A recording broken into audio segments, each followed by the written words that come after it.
This is Kyle here. I am here with Tom. Where is Ed right now? He's out shaking his cane at someone in the streets for blasting Future. Yep. I actually just woke up from a nap. Tom was messaging me every like 5 minutes saying, "Do you want to do a podcast? Do you want to do a podcast?" And I woke up to like 50 text messages, but I'm like, it's true. We haven't done it in a podcast in a minute. So I think right now is the perfect time to be doing one. Um, we are back. R&B has been quiet. Well, it hasn't been quiet because we've seen some pretty good releases. Like Tidra Moses' album came out. Tom, what did you think of the Tidra album? Because I know Tidra's your girl. It was some shout out to Tidra Moses. She's a big supporter of I Got Soul. Finally released her sophomore album, Cognac and Conversation. Really good album. It's like one of those you have to live with, like just like her first album. You live with it, it grows on you, and I felt like it was a great body of work. We did a good review on it. You check that out. And then another album that came out recently, and this one, um, a lot of R&B fans haven't really followed her too much, but I think on this album they started paying attention to her, and that's Jordan Sparks. Of course, we know from her work with American Idol, stuff like that. But there's a record on that album, and I think everyone should check it out. It's produced by Babyface, Salam Remy, and co-written by them as well as Jordan Sparks. It's the song "They Don't Give." Tom, what do you think about that song? I think we all agree it's one of the best R&B songs we've heard this year. So that's great. I think most of her other work is more in the pop lane, which I think is where she belongs. But she's versatile. She could switch over to R&B, and I expected that when she hooked up with Salam Remy. Yeah, and I know a lot of fans on Facebook were, I saw comments from them where they were like, I was waiting for Jordan to do something like this because she is capable of it. She has a great voice. So her album came out last week.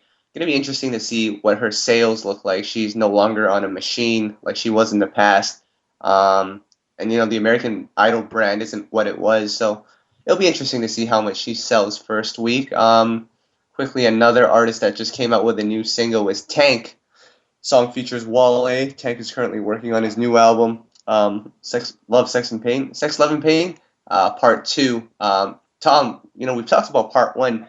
Do you think Tank can really duplicate what he did on Part 1 for this Part 2 project?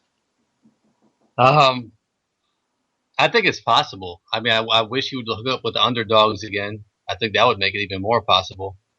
For those who don't know, there was an actual Sex, Love, and Pain Part 2. It was called the All Night Experience that was supposed to come out after the first one. And I think the whole thing leaked and it got scrapped eventually. And we heard some great songs from it that have leaked. Would have loved to hear that body of work as a whole, but Tank can do it. He's still got the talent.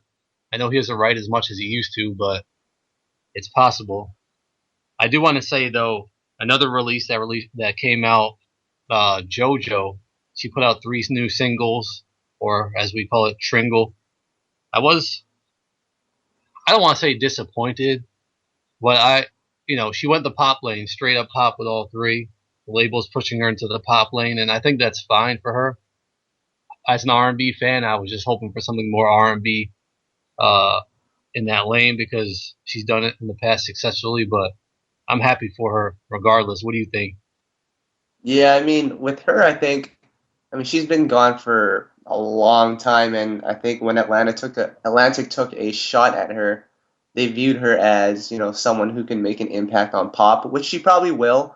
Um, all 3 of her singles, she sounds great on them vocally, and the one that's being pushed to radio, I can hear that on the radio. Might not be really something that I would listen to on a daily basis, but I understand why they did it. But like you said, JoJo has also done some R&B in this, and I think we really need that to be showcased on this upcoming project of hers because, you know, this pop R&B lane that's happening right now, like I've said, it's not really a thing. I mean, you have a few that are doing it, and I think JoJo is one that does do it really well. And it's also really surprising to see how many fans of JoJo we have on the website, and just fans of JoJo from an R&B perspective. Because when she came out, she was just this pop artist with R&B with an R&B sound, but it wasn't all the way R&B. And it's just really cool to see that when she came back, she got the support and love. The JoJo fans, shout out to them. They've been patiently waiting. You know, a lot of them follow us because we've supported JoJo, and like they've just been there. So it's cool to see that the support is still there. Yeah, that's crazy. It's Want been to give a so couple long other since. shout outs to albums coming out. We got R. Kelly coming out in September. I think his album is called Buffet. It'll be interesting to see what that's going to be. We've got Avant coming out with his eighth album. It's called The Eight. Looking forward to that one. Jaheim will be coming out, I think, sometime later this year. So hopefully that's another good one. It's been a little quiet other than that, though. So what are we expecting any other albums to drop this year? Right, I actually just posted it on Instagram. Mario, who's actually one of my personal favorite artists, really to see him back. He's dropping his new album, Never Too Late. I think in late November. He just put out a new single with Rick Ross. For those who don't know, Mario has linked up with Scott Storch, the one-time mega producer. He's executive producing Mario's entire album. They worked on Let Me Love You, which is of course one of the biggest songs of the 2000s. Shout out to Neo for writing that record. They're getting back in the studio to create an album that's going to be coming out in November. I just heard Mario's new single and you know what, Tom? I think Mario can do better. I don't think that was, I'm kind of disappointed because as a personal Mario fan, I know he can do better. I don't know if this is the single that's going to really make it I happen know, for him. I know where you're leading me on this one, but before we go there, hold on. Your boy Omarion is putting out an album too, which is a surprise. It's been less than a year since his last one came out. So Yeah. what do you expect from that one?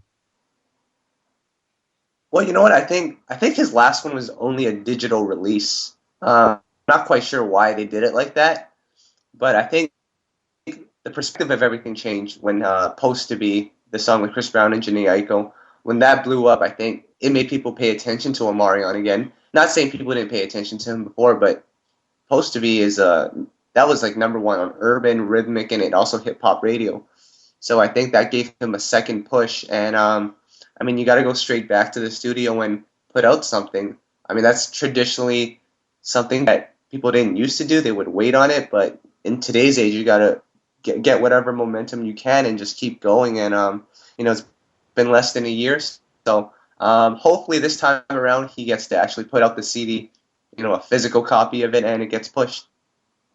Now, back to the Mario thing, which is interesting, is artists from your generation are having a problem now trying to find where they fit in because, like me and you have discussed all the time, there's no radio format that really fits that demographic anymore. You've got hip hop radio and you've got adult R&B radio, but then you have all these artists who Right. are in their late 20s, early 30s. They're not making those hip hop turn up songs, but they're also not making music for the grown folks. So where do they fit in? And I think that's causing a Exactly. lot. The problem with that is it's causing a lot of artists to lose their identity because they're trying to force a sound. They can't be themselves. And it's like they're trying to copy what's popular just so they can get their name out there. I mean, no offense to Omarion, but he did exactly that. He hooked up with Mustard, kind of made the lyrics a little dumbed down. And because we know Omarion's capable of a lot more. His debut album was a lot more grown than the music he's making now. So it's like he's kind of following the trends. I mean, we're still Omarion supporters, but that's just the way it is. And Mario, I think he's having a problem now. Like "Let Me Love You" was such a grown record when he was young, and now as he's gotten older, his lyrics have gotten younger, which is kind of backwards if you think about it. So Yeah. I don't know. I mean, there's not really a solution right now, unfortunately. I don't know what the answer is. I mean, it bothers me as an R&B lover to see artists lose their creativity. And, I love to hear artists just go in the studio and make what matters to them, make music that comes from inside of them. Unfortunately, in the age we're in, we don't get that as much anymore. So you see artists like Mario. You just said you weren't too big on the single, but he's trying to fit in where he can. Unfortunately, Yeah, I mean, it's really interesting because Tom, you and I both have had a lot of, time spent on booking shows and just, being a part of shows, whether it's covering the event or, being a part of the operations. Um, some of the artists from your generation, and I mean, when I mean generation, I mean every 5 years or so, if that's right. People that came up when you came up, people like Avant, people like Donnell Jones, Joe to an extent. They're still getting shows. People are still booking them for shows for songs that they did back in the late 90s, early 2000s. They're still able to play at venues. But people from my generation, the Omarions, the Lloyds, the Marios, even people like Ashanti, who was massive at one point, they're not getting those same bookings. A lot of them are being are performing at clubs, at nightclubs and stuff like that. Do you think, why is that? The 90s of R&B was a whole different thing because R&B was pop back then. It was played on pop radio. So, and not only that, but these artists were making Yeah, timeless songs. Could you really say that Omarion, and this is not a diss, but Omarion made timeless R&B songs that the masses know about? Like, I'm just saying, like, I think that yeah, he's a product of the generation he came out in. Now, Let Me Love You is a timeless song. I don't know if Mario, the rest of his body of work lived up to that, in terms of, like, how can you match someone like Mario with Boys to Men? Every song they put out was becoming a massive pop hit. And as a result, they'll be yeah, booked forever. They're known around the world. People still want to hear those songs performed forever. So it's like, yeah, it's really not a fair comparison. It's just the way that, in my opinion, that things change over the years, and you know, radio really changes everything. The trends changed, and like I think about this new generation that's out now. Are there any timeless songs? Are these people ever going to have a lasting impact in music? Are they going to have longevity? And it seems like the answer is no. I really don't know. So yeah. I mean, how do you feel? I mean, I think it's a continual trend where, with each generation, the longevity is not going to be as much as the previous one. I think some of that has to do with just how the industry has changed. I think I look at, when hip hop and R&B were really dominating in the mid 2000s, early 2000s, I think it was a good business opportunity for major labels to invest on signing different artists that sounded like some of the artists that were working at the time, like the Ushers and, the Beyoncés. So with that all being said, I think that created a situation where there was just too much music coming in at once. Because I don't, you probably remember back in the day where there would be a new artist coming out every month, a beat by Dark Child or a beat by B Cox, and they only really lasted one or two singles, and then you would put out their album, and you would never hear from them again. So I think some of that has to do with how fast everything goes now. But another part of it is just today's generation. Not a lot of artists are, not a lot of the popular artists are creating music with substance. And with that said, it's going to be tough for them to sustain any longevity. Yeah, but you just made me think of something I saw recently. I told you about this. We don't have much loyalty anymore from the fans, from the Yeah. consumer. Yep. Like we used to Yep. have diehard fans, and now it's like everyone. Like I saw this Instagram post from Avant. He said, "My album's available for pre-order tomorrow. Go check that out." Back in the day, you couldn't listen to an album before you bought it. You just supported your favorite Yeah. artist. You bought the album when it came out. And I saw a fan comment on his Instagram post and said, "Oh, let us hear some samples first." And that just made me think, like, geez, like is that where we're at? If you're following Avant and you're a true fan, are you really not going to go and support him when the album comes out? Like, spend your $10. Like, I think we're just in a time when, I mean, I know this is a bit of a tangent, but it's like consumers have changed the way they view music. I think like people expect stuff for free now. People want to stream stuff now. People want to be able to hear everything first. It's crazy. It's like Yeah. I don't even know if we have true fans anymore. You see a lot of people on Instagram and Twitter. They think they're famous themselves, or they're trying to be artists themselves. No offense to Yep. some artists and who are out there doing their thing, but like I feel like a lot of people are just more entitled these days. There's no unconditional like love for artists like there used to be. Well, let me ask you this then, Tom. Do you think people still love like they did before? I mean, it's like I don't know. It's like you hear so many people saying there's no good music anymore, or there's no good R&B being made anymore. But then you see some of the album sales that come in. It's like well, why aren't you supporting like the artists that are making good music? You know, I don't know, man. Don't get me started on this topic because it's like we work so hard day in day out to support these artists, to spread the word, to get the word out, help let people know that these albums are coming out, and it seems like sometimes it's not enough for people. It's like what do they really want? They want the music for free. These artists do this for a living. They need the support. We were just talking to Avant recently, and after we interviewed him, he took us aside and it was talking about how he's been here making real music, and he really needs the support from the people. He sold 1 million albums before, so he doesn't feel like there's any reason he can't sell 1 million albums again. I mean, what's really changed? Like people won't take a chance on him anymore. It's just stuff like that. I mean, people seem to love R&B, but they just seem to not to have the urgency to purchase it or support it like they did in the past. That's my opinion.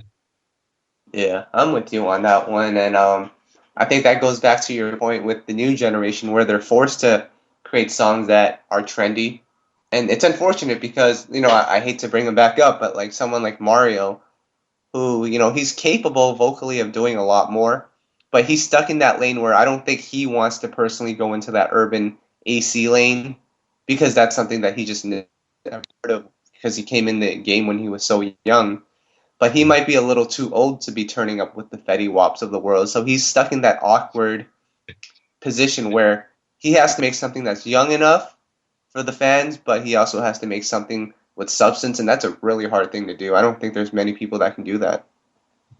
Man, if Ed was here right now, his response would be, "Man, what is a Fetty Wap?" That was dead on. Wow. But I want to take this time. I mean, this is without Ed here, we can't really be debating and yelling about things. But I wanted to take this time. You had talking about having an opportunity to speak with Avant, and Mario is actually someone that I've had a chance to speak with as well. And throughout our entire I Got Soul journey, we've been able to meet a lot of different artists, which is a blessing in itself. But we've also been able to connect with these artists on a personal level to where they tell us that they thank us for our support, and some other people that we can really just consider friends. So Tom, who's the first person that comes to mind when you think of a I Got Soul supporter as far as an artist? I've got to say, Music Soul Child first. He just performed Yep. his Purple Wonderlove project at our Soul Village show, which was epic. But it's just, I mean, he's an artist who goes against what we're talking about here. He's not trying to follow trends. He's saying, let me do what I feel and make the music I care about, and that's what he's doing with the Purple Wonderlove project. But that's a side note. But he's always showing us love. He realized, see, he grants us interviews. He doesn't like doing interviews, and he granted you an interview in Vancouver because he knows we care about him and care about his career, which I think is really cool. And he'll always Yeah. do whatever he can to show us love. He flew us down to Atlanta to cover him and do a feature with him, which came out really well.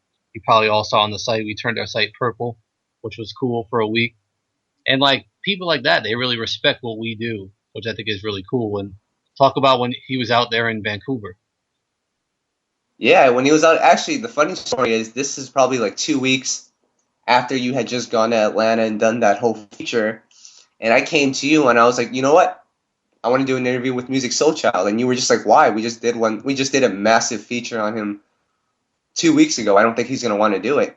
But I was like, it's always good. We have Music Soul Child fans and content's always good. So reached out to the manager and they're like, yeah, cool, no problem.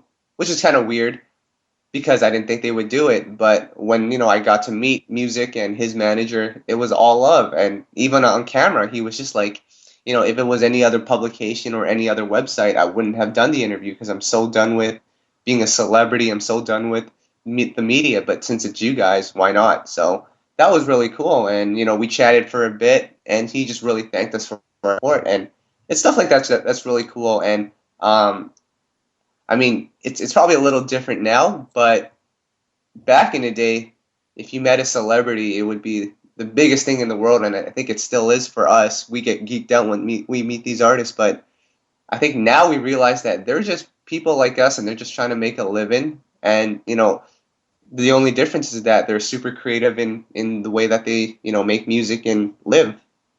Right. And that makes me think of another artist who we both had a chance to meet, Bobby Valentino, Bobby V. He's always shown us love since like the beginning of the site. We've been big supporters, and like every chance he gets, he shows us love, which is awesome. I think he's so grateful for our support, and like he's just so humble about it. He knows the importance that I Got Soul makes his career, and he always takes the time to let us know, including his manager, which is really cool. So he was out there in Vancouver, and you got a chance to meet him. How was that?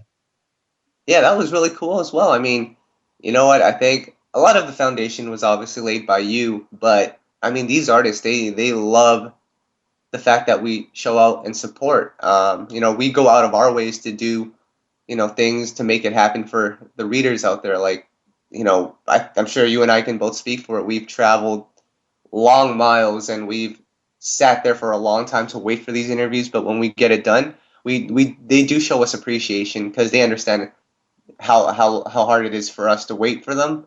And of course, them being artists, they live a certain lifestyle, and a lot of them are never on time. But I mean, they do show that support, they do show that love, and Bobby V is no exception. A funny story, actually, and this is kind of unrelated, but it's more recent, and I think it should really be brought up.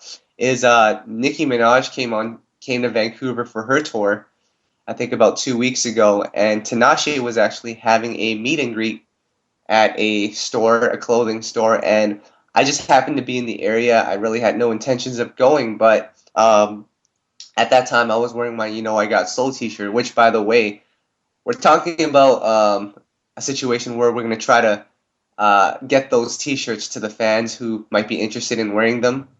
Trying to figure that out right now because we've had a lot of people asking about it. But we saw Tinashe at that meet and greet, and I just went up. I said hi to her. She asked for my name, and I just told her, we're from I Got Soul. We're huge supporters of you. And instantly, she remembered who we were, and she even signed something to us. And I think I posted it on our Facebook, and she just thanked us for her support. So it's just really cool to see that these people remember us because people like Tinashe, she's pretty much about to blow up in the pop world, yet she still remembers little blogs like us. Yeah, I I remember the last interview I did with her. It was right when the Blackwater EP or mixtape came out.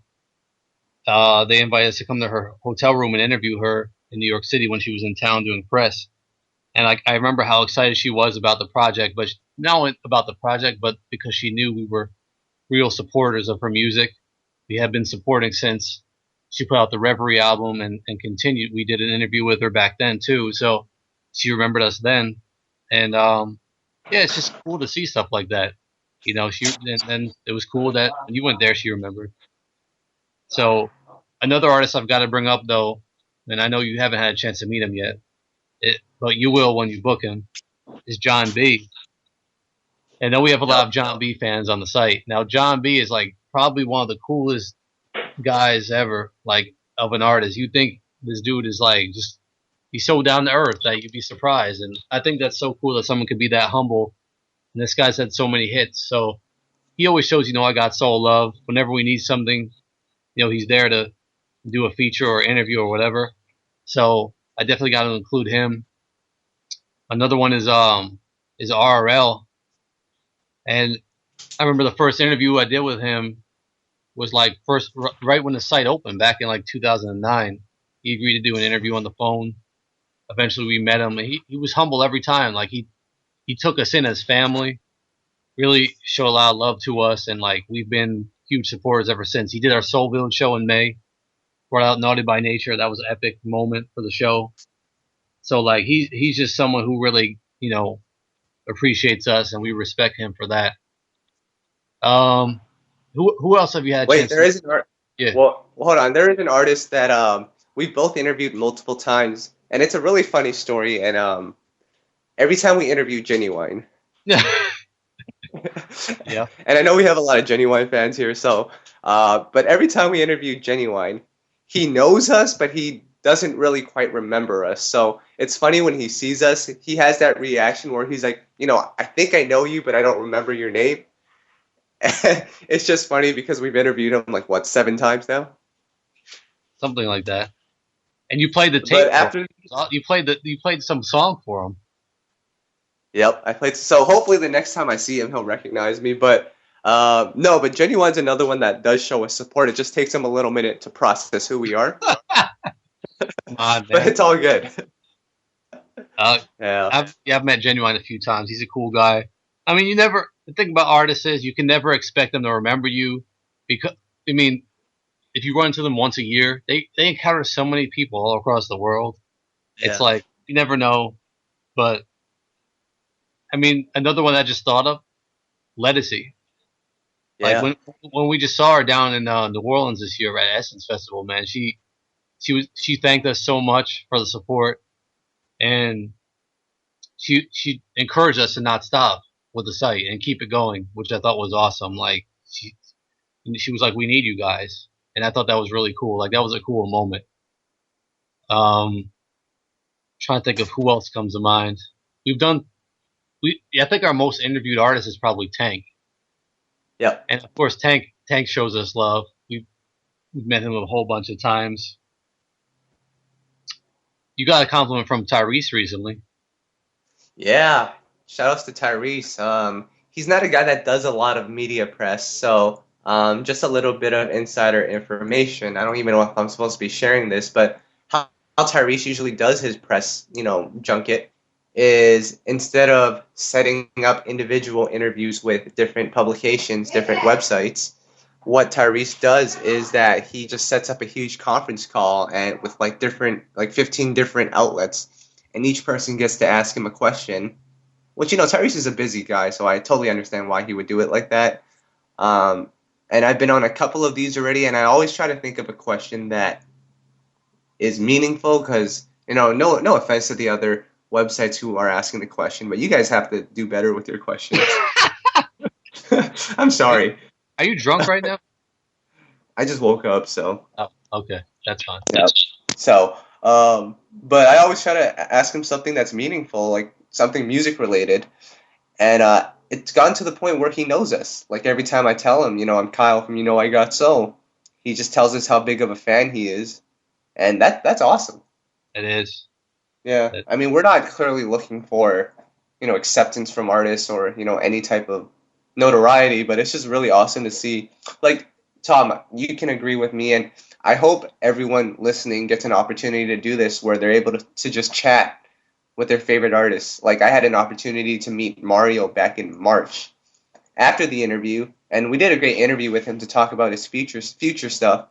But as a fan, I had so many questions for him, and he was really appreciative of the fact that I knew about him and knew all about his music, and those are the moments that I hope everyone gets to experience. Another one that comes to mind um, is Joe.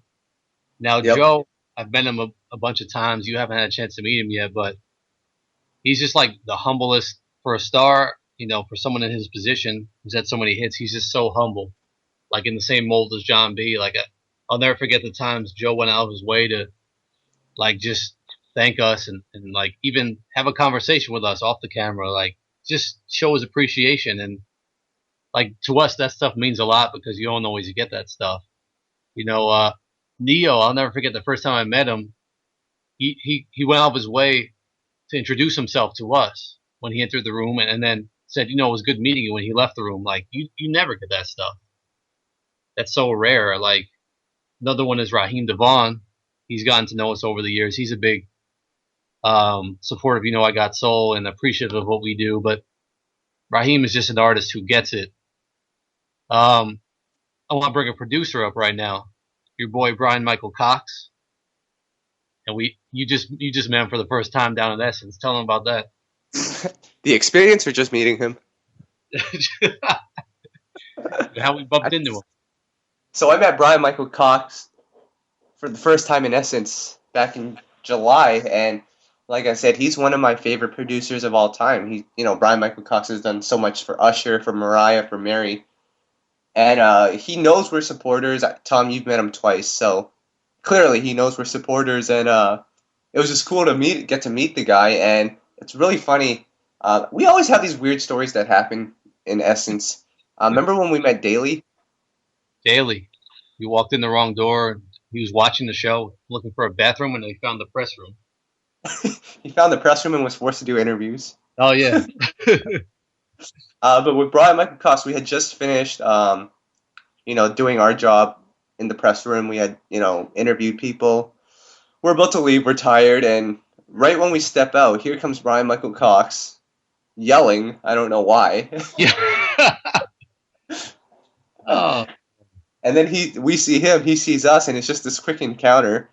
And it was nothing but love. And he also invited us to a after party that him and Nelly were having. Tom and I, we don't go out that late, so we went back home We to the don't turn. hotel. We We don't don't. turn up. We don't turn. We go on Bourbon Street to turn up. But yeah, that was really cool too. Getting a chance to meet B Cox. But it's different. The producers, they all love us. Because there's not many outlets out there who even every producer we mention them when they produce a song, new music, Usher, whatever, produced by Brian Michael Cox. We make it a point because our producers are so important. They don't always get the love, so we like to do that. Eric Roberson, of course. I mean, if you don't know Eric Roberson, you need to look him up. He hosts the Soul Village show, but he's a big supporter of You Know I Got Soul. He even told me one time he has it bookmarked. So Eric Benet is another one. I just remember the last time we ran into him and interviewed him, he was really impressed with the growth of You Know I Got Soul. He was paying attention and noticed how far we've come, which I thought was awesome. Seven Streeter, every time we run into her, we've been supporting her since she signed with Atlantic and even when she was a Rich Girl. And she's so appreciative every time we see her for the support we give her. I was saying Eric Roberson, he hosts our Soul Village show, and he even said he has our site bookmarked, which I thought was pretty cool. It's in his Yep. favorites on Internet Explorer. That's a good thing. But Eric Roberson he's so cool. If you Yeah. haven't had a chance to see him live, you got to see him. Now, I want to ask you Wait, about two I, people. I forgot a great story that we Okay. had regarding Seven. This was at the Essence Festival 2 years ago when Beyonce was headlining it. I remember when we stepped out just to take a quick peek at Beyonce's show. There was Seven Streeter just standing there by herself. Was it Beyonce or was it Mary? I'm pretty. No, it was Beyonce. Or no, it was Prince. It was Prince. Was it? Yeah, it was Prince. It was Prince. I don't know. Okay, well, she was out there admiring Prince, standing by herself, and we quickly tapped her on the shoulder and just to say hi. And mind you, she's watching Prince, and I'm sure any of you guys listening right now, if you're choosing between the Purple Rain guy himself versus us, you'd probably just not even turn your head and just continue watching. But she took the time to turn around, quickly chat with us, and that was really cool too. Is that because I'd probably just continue watching Prince. I want to shout out two of your friends, your personal friends, Okay. uh, Benjamin Bush and Smokey Diglera. Juwan Peacock, Yeah. otherwise known as Playa. Yep. Now, those guys, they've been rocking with us since before day one. Before day one. Well, like shout outs to Smokey. He used to anytime you would send him a YouTube message or a Facebook message, whether it was one question or 30 like we used to ask, he would take the time to answer all of them for us, and they would actually be answers. They wouldn't be one word responses. And I'll never forget when I first met Benjamin Bush, aka Black, from Playa down in Louisville. It was like 3 a.m. We were at the bar. He was drunk. He went on like an epic rant, and I think he touched on some deep issues of why R&B needs the support or something. But it was a moment. That's all I know about Yep. So it. yeah, we've had an opportunity to meet a lot of cool artists. Wait, Um, I've got one more. yep. Carl Thomas. Now, Carl Thomas, I'll never forget this. The first time I interviewed him in 2010 on the phone, he was literally browsing the site while he was on on the call for the interview. and like he started asking me questions about some of the stuff we posted about him. I thought that was pretty cool. Good guy though. We always support Carl Thomas. Yep, definitely. So, don't want to spend too much time just reflecting back on the site because I think some people right now are probably bored out of their minds. So, to flip it, and with Ed not here, we don't want to give away too much. So, I promise you, our next podcast will be the most amazing thing ever. Let's do a album look back at an album that we thought was great. And Tom, do you have an album in mind, or should I bring one up? You have one in mind? Sort of, but if you have one, I'd definitely love to hear No, it. I don't. I don't have anything. Let's go with all right, how about this one? This one's kind I of got it. interesting. I got it. I got it. I You got it. got it? I All got right. one. All right. Alicia Keys, Songs in A minor. Oh, you're gonna do this because Ed's not here. We can only bring this up because Ed is not here. He hates Okay. it. He doesn't hate the album. He thinks it's overrated. Actually, I can before we get into that, can we just bring up this? This happened in our BBM chat a couple of weeks ago, where Ed said that did he say the best Alicia Keys album was the second album? Diary of Alicia Keys. He said that, right? Yep. And I disagree with that heavily. Well, that's for another time and another podcast when Ed is here. That's all I'm going to say, Ed. I disagree with that. But as far as Alicia Keys' debut, I mean, we've spoken on it a couple of times. Probably, with Ed here, it was a lot more negative than it is now. But I like that album. It was a cool album. I think, you had mentioned the story about how you used to work at, what store was it? Circuit City. And how that album just that sold so fast. And I think at that time, Alicia Keys, she was just this cool chick from New York who put out these great songs. And yeah, that was a great album. I haven't listened to that album in a while, but from what I remember, it's one of those albums that still stand the test of time. And I think she's starting to get back to that sound. I think Alicia Keys has kind of fallen victim to that girl anthem type of record, like Girl on Fire, stuff like that. But I think she's starting to get back into her vibe and her element with this new project that she's currently working on. And I don't know if she can replicate what she did on that debut album because that was just a special time for her. But that's a great album. Like one of my favorite songs on there is obviously the second single, A Woman's Worth, but Jane Doe, which Candy from Escape wrote. That was a great record too. Shout out to our boy Crucial Keys, who produced the whole album. It's just one of those. It's a classic. I mean, I don't know how you can argue with that. It was her debut, 01. She released Fallen, and it was. She just took off from there. I actually didn't like Fallen as much as some people did, but she had this. I can't really argue with any of the songs on this album. I have one of my personal favorites is Mr. Man with Jimmy Cozier. Shout out to Jimmy Cozier. He's still around doing his thing. And I like Girlfriend, which was produced by Jermaine Dupri with the ODB sample on there.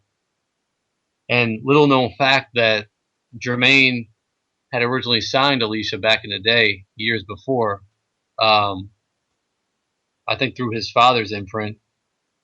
And, it didn't work out. And then she got this deal on, I believe it was J Records under Clive Davis. And she became a star. So, really good album. One of my personal favorites.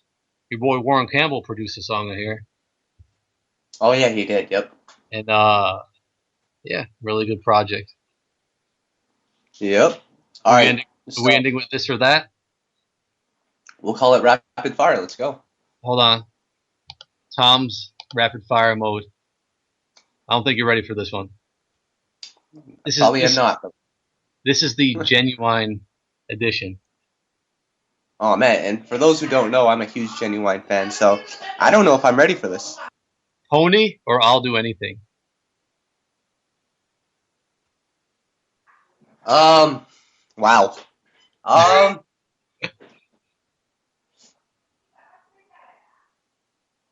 All right, so first of all, Pony is a classic song, and that's the song that made Genuine. But from a song standpoint, I don't know how you can go wrong with "I'll Do Anything." I'm sorry.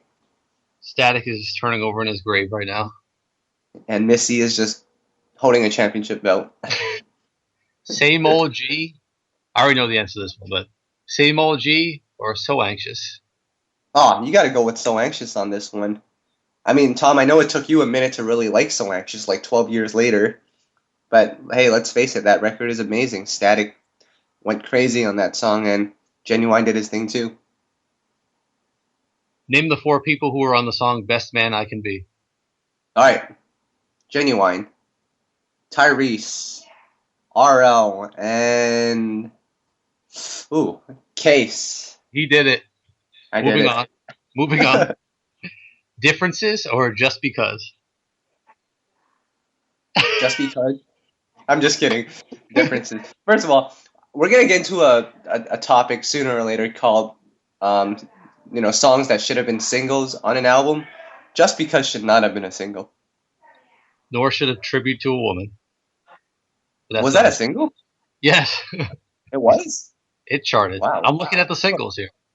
What about There It Is? Why was that the lead Uh, single? that was a single. Oh.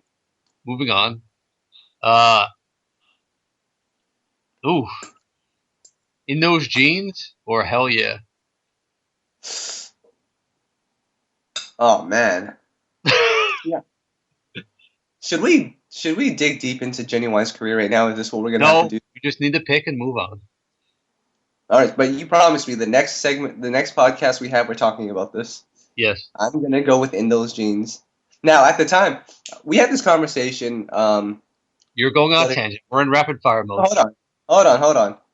No, I'm going with In Those Jeans, but it just reminded me of something we had talked about not too long ago, where we were like, there's songs that we used to love back in the day, and now that we're a little more mature or our ears have developed, we've just realized those songs weren't really that great. Like Hell Yeah is one of those songs. I used to like that song, but now that I look back, I'm like, I don't really like that song. And I know a song that comes to mind for you is 112's Peaches and Cream. All We're continuing with the contest here, or with the right, when we make love or I'm in love. I'm in love, although I don't think anyone remembers either, There. and it's a Uh, good thing. last chance or get involved. Last Chance, absolutely. That was a great record, actually. What could have been, or I don't think there was a second single on this album. No. Well, So that what about could have been? That's about Genuine's career right there. yep. Um, we haven't done a food discussion in a while, and I'm currently eating, so it's Yeah, only what are you fitting eating that over? We hear you smacking the bowl with the spoon. yeah, I'm eating some chicken with some greens, so it's pretty good. Mm, How's that no beef pork diet coming along? good. I don't miss it Yeah, at all. you feeling better? Although I almost ate a bison burger last week. Wow. Does that count? Yeah. Okay, I didn't eat it though. Wow.